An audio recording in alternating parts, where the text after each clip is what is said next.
Once again, I am welcoming you to another video of 3-minute capsule initiative. Here in this video, I am going to discuss about the Battle of Plassey, which is also known as the first conquest of India, 1757. But ता पूर्वर आमे बेंगल एवं बेंगल रो किछि नवाब को विषय रे हल्का idea नबा जोथि आमको बैटल ऑफ प्लासी बुझिया इजी हेबो।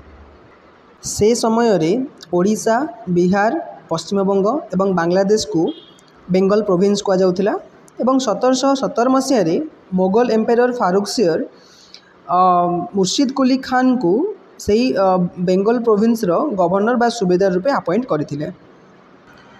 एही मुर्शिद कुली खान होउचंती सीए जीए मुर्शिदाबाद सिटी फाउंड करथिले एवं तांकर रेवेन्यू ऑफिस ढाका रु मुर्शिदाबाद को ट्रांसफर करथिले। तांको परे आउ जणे इम्पोर्टेंट बेंगल रो नवाब होउचंती अलीवर्दी खान जी कि 1740 मसीह सरफराज खान को डिफिट करिकिना थ्रोन रे बसिथिले। तापरे 1756 मसीह अलीवर्दी खान भी मृत्यु हो जाए, किंतु से तांको मृत्यु पूर्व तांकर सभा सान झीर पुओ अर्थात तांको नाती सिराज उदौला को बेंगल रो नुआ नवाब भावे अपॉइंट करथिले।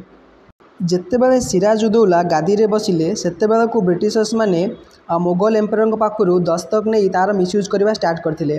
सेही सबु जिनस को ये ऑब्जर्व करी एवं ब्रिटिश मानकर ग्रोइंग स्ट्रेंथ को भी सस्पेक्ट करी से ब्रिटिश मानकर इन्फ्लुएंस को कमेया पई ब्रिटिश फैक्ट्री सबु को अटैक करिया स्टार्ट करदेले। सर्वप्रथमे से कासिम बाजार ठारे थिबा ब्रिटिश फैक्ट्री पर आक्रमण कले, तापरे सीज ऑफ कलकत्ता लॉन्च कले एवं फोर्ट विलियम को 15 जून 1756 मसीह ऑक्युपाई करनेले। एही युद्ध रे सिराज उदौला ब्रिटिशर मान पाखु जीति गले और ब्रिटिशर्स मान को कलकत्ता तड़ीदेले एवं से ब्रिटिशर्स माने कलकत्ता बाहर को जाई से माने हुगली रिवर ठारे थिबा एक फुलटा आइलैंड रे रहिबाकु लागिले।